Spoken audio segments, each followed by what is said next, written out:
L'une des choses qui m'a beaucoup marqué lors de la formation, c'est la gestion de la typographie des espaces, la gestion des symboles, donc les rapports détaillés, les rapports entre les vides et les plans. Donc ça, c'est l'une des choses que j'ai bien retenues. Vous voyez, Emilio, après la formation, c'est plutôt Emilio qui va explorer tous ces logos typographiques. Donc c'est une chose qui m'a beaucoup plu aussi. Il faut dire que moi, j'aime beaucoup aussi les espaces négatifs, les principes gestalt qu'on aborde aussi dans la formation.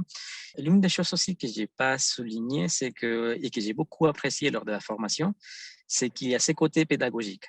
Donc, la formation est bien structurée. Pour des personnes, par exemple, comme dans mon cas où j'avais pas trop des bases dans Adobe Illustrator. Donc, il y a toujours cette information qui dit, si vous savez pas le faire, c'est pas grave, je vous dis tout de suite, il faut faire ça, ça et ça. Et ça, c'est très, très appréciable.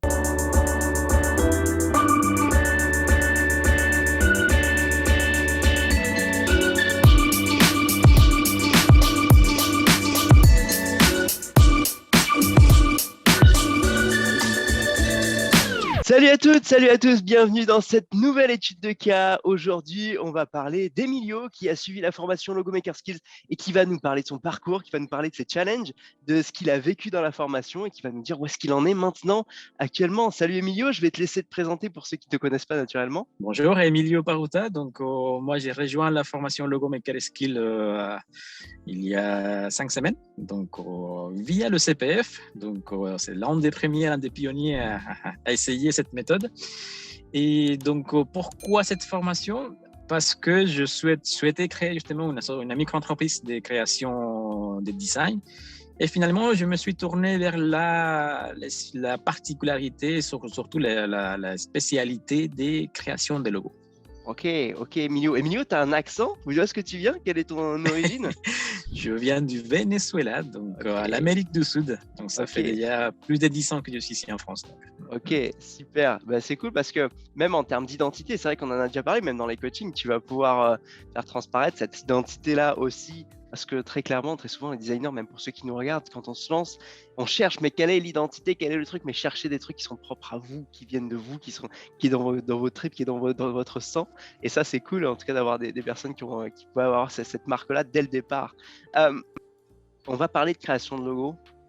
Quels étaient les blocages que tu as rencontrés au départ, justement, pourquoi est-ce que tu as eu ce besoin de te dire il faut que je me forme quand même en création de logotype? Je m'étais déjà auto-formé, j'ai pas dit, mais toute ma formation, c'est de l'auto-formation. Donc, beaucoup de formations, des cours sur Internet, des vidéos, e-learning.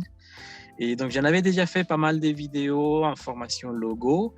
Et j'ai participé à l'un de tes webinaires. Et là, j'étais tout de suite attiré par cette acuité visuelle. Donc, c'est ça qui m'a attiré. Donc, je cherchais des méthodes. Pour approfondir mes connaissances. Ça marche. Qu'est-ce qu'il n'y avait pas finalement dans ces tutos vidéo ou dans ces premières formations que tu as fait en autodidacte dans un premier temps par rapport à ce qu'il y a dans Logo Maker Skills? Ce que j'ai pu découvrir dans Logo Maker Skills, c'est qu'il y a beaucoup d'informations. On ne le voit pas. Et tout est là dans une seule formation. Donc, j'en avais déjà fait des choses, mais il fallait chercher d'un côté les principes gestalt, de l'autre côté un peu de psychologie. Donc, voilà. Donc, là, par contre, à Logo Maker Skills, tu as tout dans une seule formation. C'est ça que j'aime bien. Ok, c'est le côté package complet, ça marche. Ouais. Une fois que tu as acheté la formation, tu as ressenti quoi? Tu t'es dit, ça y est, j'ai tout ce qu'il me faut? J'ai tout ce qu'il me faut. Et comme je disais, j'étais déjà surpris par la quantité d'informations. Ouais. Et donc, ça m'a beaucoup plu. Et comme j'avais le CPF, donc j'ai dû avoir une cadence un peu rapide. Donc, j'ai absorbé pas mal d'informations d'un peu de temps. Et là, aujourd'hui, ce que je vais faire, donc, je vais revoir toutes les vidéos calmement, prendre des notes et remettre tout ça à propre. Super. Maintenant, sur cette première cadence-là que tu as déjà vécue avec le CPF, parce que pour ceux qui nous regardent et qui vont prendre avec le CPF, il y a une cadence un petit peu plus soutenue par rapport justement au suivi des vidéos. Ça ne nous empêche pas de revenir à chaque fois derrière sur les vidéos. Qu'est-ce que déjà, dans un premier temps, qu'est-ce que tu as appris et qu'est-ce que tu fais différemment, en tout cas en termes, quand tu abordes une création de logotype? L'une des choses qui m'a beaucoup marqué lors de la formation, c'est la gestion de la typographie des espaces, la gestion des symboles, donc les rapports détaillés, les rapports entre les vides et les plans. Donc ça, c'est l'une des choses que j'ai bien retenues. Vous voyez, comme je l'ai dit. Carrément. Carrément, mais c'est bien parce que tu vois, j'allais te demander c'est quoi le truc que tu retiens de cette formation. Bah, je crois que c'est ça en fait. Et si je devais donner aux personnes qui peuvent pas rejoindre la formation parce qu'ils n'ont pas d'argent sur leur CPF ou parce qu'ils n'ont pas d'argent personnellement, si je devais les aider à progresser, équilibrer les masses entre votre symbole et votre typographie, ou même à l'intérieur de votre typographie si vous faites que des logotypes typographiques, c'est vraiment la clé pour avoir des designs structurés, matures, intemporels, qui tiennent dans le temps et en plus qui vont vous aider à toucher une clientèle bien qu'il y ait une autre approche que le boulanger du coin qui veut juste refaire faire son petit logo rapidement, quoi. Ok, et j'ai rien contre les boulangers, hein, mais l'idée c'est ça, c'est vraiment de vous dire que ce type de logo que vous allez pouvoir créer grâce à Logo Maker Skills va vous permettre justement d'obtenir un design structuré que veulent justement les entreprises qui ont un petit peu plus d'argent et qui ont justement cette conscience que le design doit être mature et structuré. Donc pour ça, c'est cool et je te remercie d'avoir soulevé ça parce que ça a beaucoup de valeur pour ceux qui nous regardent. C'est quoi la différence du coup entre Emilio avant la formation, Emilio après la formation, là maintenant, toi qui viens d'en sortir? Emilio, après la formation, c'est plutôt Emilio qui va explorer tous ces logos typographiques. Donc, c'est une chose qui m'a beaucoup plu aussi. Il faut dire que moi, j'aime beaucoup aussi les espaces négatifs, les principes gestalt qu'on aborde aussi dans la formation. Mais c'est vrai que les logos typographiques, ça m'a beaucoup marqué. Donc, du coup, là, je vais approfondir dans ça et approfondir dans les fondamentaux de la typographie. Donc, ça, c'est important. Ouais. Génial, cool. Donc, ça t'a permis aussi, même quelque part, de te dire où est-ce que je dois approfondir et où est-ce que je dois aller pour vraiment avoir une spécificité particulière. Et c'est ce que je vous dirais d'ailleurs, c'est ayez une spécificité particulière. Même si vous pouvez vous dire que la création de logotypes, c'est déjà niché. On va se dire, ah punaise, si je me spécialise là-dedans, mais les clients, peut-être qu'ils veulent d'autres choses, ils veulent des sites internet, etc. Oui, les clients veulent plein de choses. Mais si vous avez cette capacité à avoir une spécialisation plus pointue, quiconque, et même dans la création de logotypes, de créer des sous-thématiques et des sous-rubriques, vous serez plus pointu que quiconque et c'est comme ça que vos clients iront vers vous.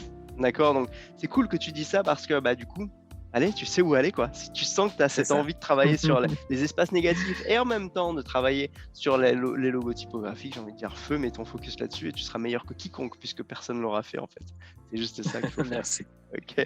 Écoute, Emilio, c'est super. Qu'est-ce que tu pourrais dire pour finaliser cette vidéo à des personnes qui sont comme toi et qui se posent des questions? Est-ce que je rejoins cette formation? Est-ce que je ne la rejoins pas?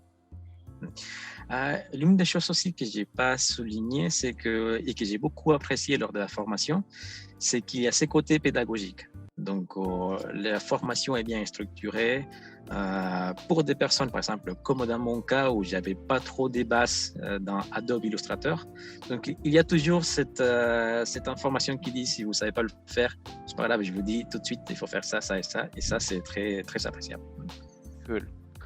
Impeccable. Écoutez, à vous de faire votre choix pour ceux qui regardent cette vidéo. Tout se passe autour de la vidéo. Et puis, Emilio, on va te souhaiter en tout cas toute la bonté qu'on peut t'apporter dans ta future activité. Et puis, à tous ceux qui veulent rejoindre la formation, ça se passe autour. À très vite. Et puis, comme d'habitude, pensez design. Ciao.